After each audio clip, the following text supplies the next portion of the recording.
Bonjour, le mercredi 30 janvier 2013, à la Bourse du Travail, à la Seine-sur-Mer dans le Var, avait lieu une assemblée citoyenne. Galette républicaine, pot de l'amitié, mais surtout intervention de personnalités, mais aussi interview. Voici l'intervention de Luc Léandri, Parti de gauche.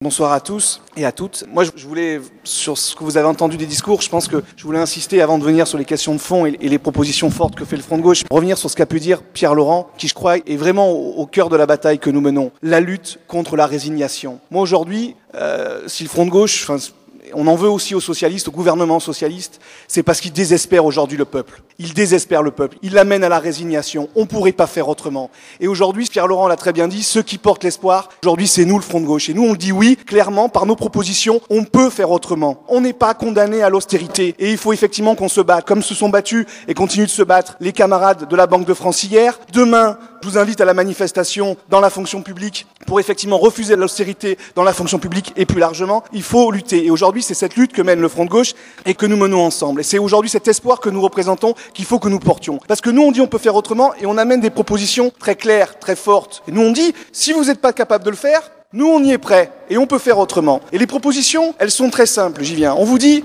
la dette, mon camarade l'a évoqué, cette dette qui s'effondrerait sur nous, la dette, nous disons, il n'y en a pas. Il faut simplement récupérer l'argent où il est. Et ça passe par quoi? Par des nouvelles recettes, par des recettes qui soient vraiment progressives, qui soient justes. Ce qu'on vous dit quand on dit que l'État est endetté, ce que les socialistes et leurs prédécesseurs oublient de vous dire, c'est que depuis 15 ans dans ce pays, on a appauvri l'État. C'est-à-dire qu'on a renoncé à des recettes. On a dit aux plus riches, votre argent, gardez-le, soi-disant pour investir, on voit où il est allé. Je vous dis ça, ce que dit Luc Léandri ce soir à la tribune, c'est pas moi qui le dis, alors il le dit évidemment pas avec les mots que j'utilise. Mais le monsieur qui disait ça, il s'appelle Gilles Carrez, député UMP, rapporteur du budget. Il disait que depuis 10 ans, l'État s'est appauvri de 100 milliards d'euros à force de faire des cadeaux fiscaux aux plus riches. 100 milliards d'euros. Et on nous explique qu'il faudrait des cures d'austérité. Combien le gouvernement annonce? 60 milliards? Mais il suffit de récupérer l'argent qu'on a laissé depuis 10 ans aux mains des plus riches. Il suffit tout simplement de le récupérer. Et c'est ça aujourd'hui que nous proposons. Évidemment, au cœur du programme et du projet du Front de gauche dans ces mesures de l'austérité, c'est la question de la redistribution des richesses et c'est la question de l'impôt. Nous, on n'a pas peur de dire qu'il faut un impôt sur le revenu qui soit réellement juste et progressif. Oui, nous disons il faut 14 tranches d'imposition.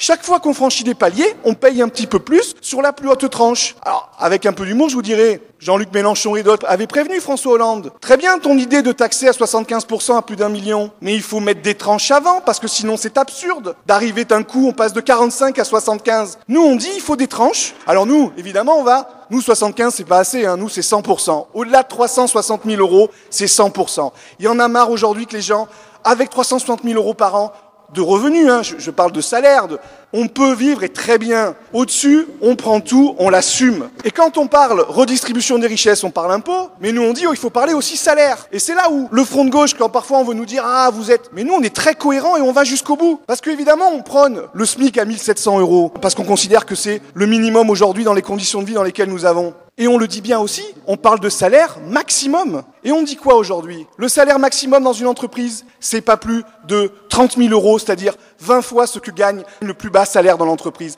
Donc nous avons une vraie cohérence globale. Des impôts qui clairement mettent en marche la progressivité, qui permettent que les plus riches payent le plus, et c'est logique, qui contribuent le plus à la collectivité. Des salaires qui sont organisés pour qu'il n'y ait pas de trop bas salaire, c'est un minimum, le SMIC à 1 700 euros, et des salaires maximum aux alentours de 30 000 euros. Nous avons une vraie cohérence. Voilà aujourd'hui ce que met en avant le Front de gauche. C'est sur tous les fronts que nous avançons. Et j'ai envie de vous dire, la bataille, elle commence aujourd'hui à la Seine, jeudi. Moi, je vous donne rendez-vous demain à Toulon, place de la Liberté, dès 10h30, pour manifester aux côtés de la fonction publique, parce que là aussi, il y a de la précarité, là aussi, il y a des bas salaires, et qu'on a besoin aujourd'hui de plus de services publics, mais ça je compte sur mes camarades pour en parler. Merci à vous. N'hésitez pas à écouter aussi les autres interventions et interviews faites au cours de cette soirée. Retrouvez nos modules sur la chaîne YouTube FDG La Seine-sur-Mer et sur le portail le Sud 83 FR/politique.